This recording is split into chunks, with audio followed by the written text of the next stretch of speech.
bonjour à tous et merci pour votre invitation. Donc moi je vous emmène dans le sud de la France, à côté de Montpellier, dans l'Hérault, et je vous emmène à Lodève. Lodève, c'est une petite ville de 7000 habitants au nord-ouest de Montpellier et au pied du plateau du Larzac. Alors, la communauté de communes du Lodévois-Larzac a souhaité qu'on réalise une étude socio-économique préalable à un projet de restauration de 2 cours d'eau qui traversent la ville, la Lergue et la Soulondre. La Lergue coulant dans le sens nord-sud et la Soulondre dans le sens ouest-est et se jetant dans la Lergue. Et la confluence se situe dans l'Odève. Donc, une étude socio-économique préalable à ces projets de restauration sur ces 2 rivières, sachant que le contexte à ce moment-là à l'Odève était un contexte de restructuration du centre-ville. Une restructuration du centre-ville qui était menée en concertation avec les habitants. Et comme les 2 rivières traversent et structurent le centre-ville, ce qu'a souhaité la communauté de communes, c'est qu'on réalise une étude socio-économique et qu'on aille écouter surtout les attentes sociales de restauration de ces cours d'eau en parallèle à la démarche qui était menée sur le centre-ville. Autre élément de contexte, l'Odève à ce moment-là était en train de revoir son schéma d'assainissement et d'eau potable, sachant qu'en termes d'assainissement, il y avait beaucoup de canalisations qui traversaient les lits des rivières. Donc il y avait un lien à faire entre ces 3 projets, et qui a d'ailleurs été fait tout au long de la réflexion technique. Alors les objectifs de l'étude, c'était d'une part de comprendre les relations que les habitants et les usagers entretiennent avec ces cours d'eau, et d'autre part d'identifier les usages qui seraient impactés par les projets de restauration, mais dans un sens comme dans l'autre, c'est-à-dire les usages qui seraient susceptibles d'être impactés peut-être à la réduction, mais peut-être de nouveaux usages qui pourraient voir le jour. En termes de méthode, le bureau d'études a commencé par aller faire des visites préalables, avant toute chose, avant d'interviewer, aller regarder, aller sentir un peu les lieux.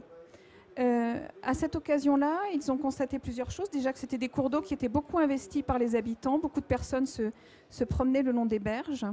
Et puis ils y sont retournés en juillet.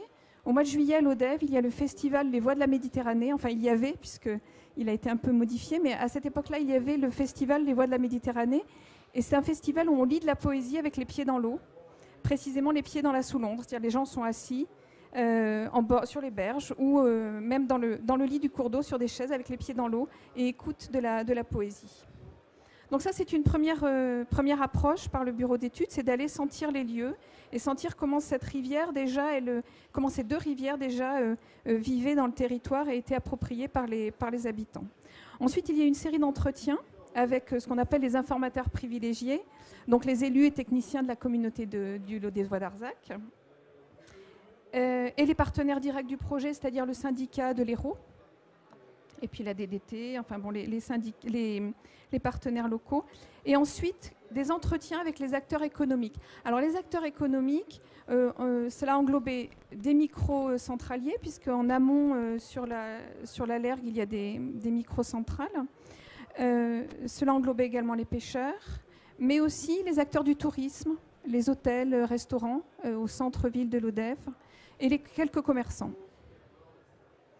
Et puis à ce moment-là, à l'issue de tous ces entretiens, on a beaucoup discuté avec le bureau d'études de la pertinence d'aller faire une espèce de micro-trottoir le long des rivières et d'aller interviewer directement les gens qui vont au bord de ces rivières.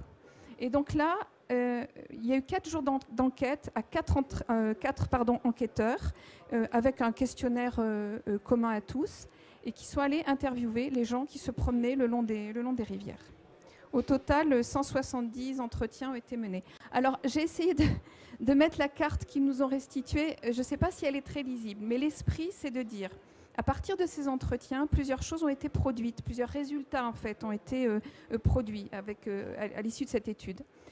Premier résultat, c'est la spatialisation des usages, c'est-à-dire le bureau d'études a pu dire aux élus, voilà, le long de ces rivières, alors je ne sais pas si vous voyez bien, les rivières sont en bleu clair sur le schéma, le long de ces rivières, voilà les lieux qui sont très fréquentés, en rouge c'est les lieux de forte fréquentation, voilà où vont les gens et voilà pourquoi ils y vont, le type d'usage.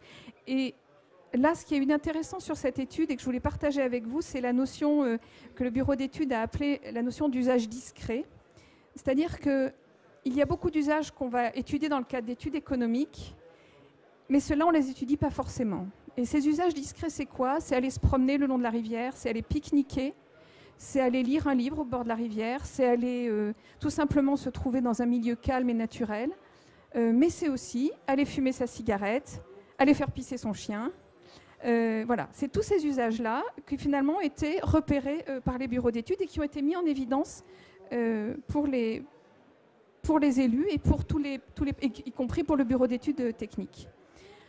Deuxième production, c'est tout ce qui concerne la mobilité dans la ville. Les deux rivières structurent les mobilités dans la ville, soit parce qu'elles bloquent certaines mobilités, soit parce qu'elles en facilitent d'autres.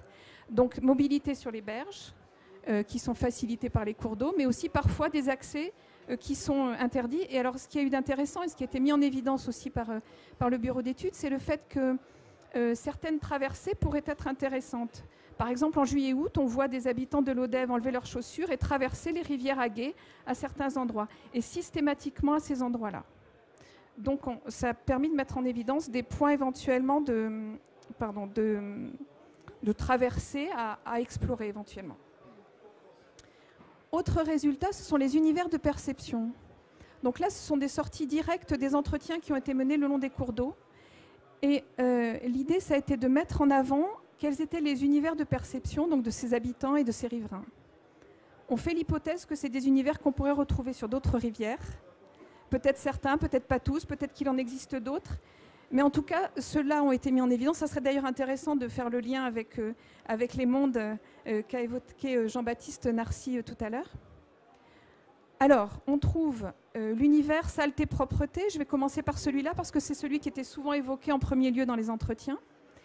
Et là, saleté-propreté, on trouvait une différence entre les entretiens des anciens Lodévois, qui étaient beaucoup marqués par la vision qu'ils avaient de la rivière. L'Odève a connu au XIXe siècle une industrie textile très forte, avec beaucoup donc, de teintures et une rivière qui passait un petit peu par toutes les couleurs en fonction des commandes de ces industries textiles.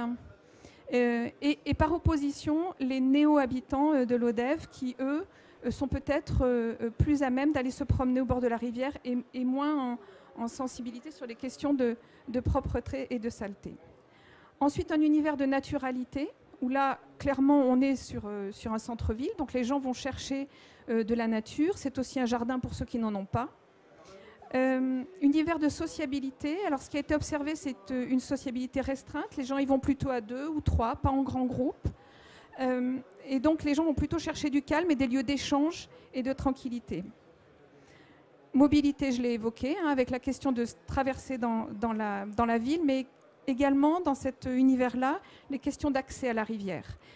Entre autres, les questions de faciliter les accès pour les personnes âgées, pour les jeunes enfants en poussette, pour les personnes handicapées. Voilà. Et puis la question de la patrimonialité, qui est beaucoup ressortie. La question de dire, l'Odève est une ville d'arrêt d'histoire.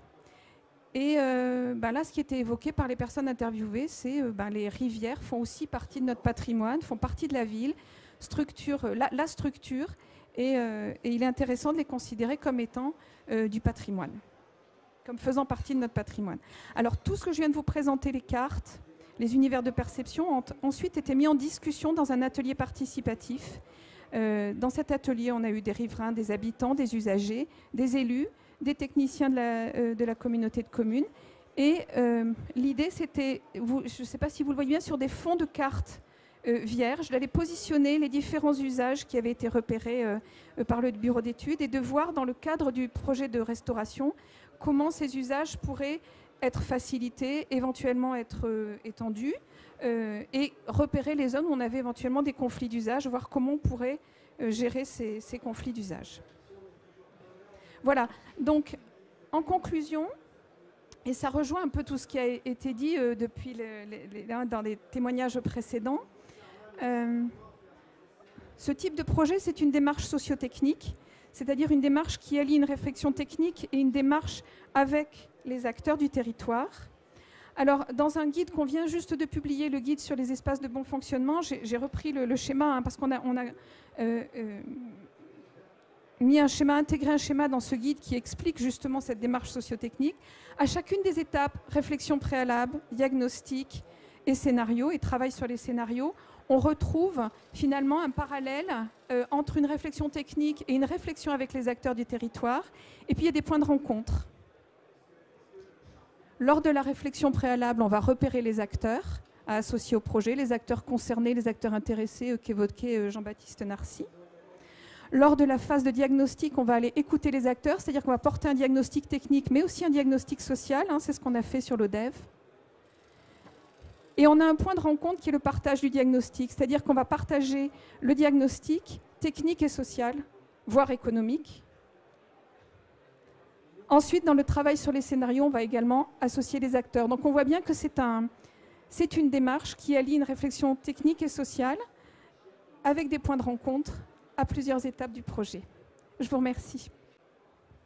Bonjour, donc moi j'ai juste une petite question sur la durée de cette étude, parce qu'elle est faite en plusieurs étapes, etc., du travail de terrain, travail de concertation, etc. C'était savoir un peu la durée avant de se lancer dans des études techniques d'aménagement du territoire. Alors, cette étude, elle a duré 1 an, mais elle a duré 1 an parce qu'il y a eu pratiquement 5-6 mois pendant lesquels on n'a pas pu travailler à cause des inondations à l'ODEV. La communauté de communes était vraiment complètement prise par les questions de gérer cette crise des inondations. Donc au total, c'est une étude qui peut se réaliser, on va dire, sur 6 à 9 mois. Idéalement, on avait prévu qu'elle s'articule avec l'étude technique et non pas qu'elle arrive en amont de l'étude technique.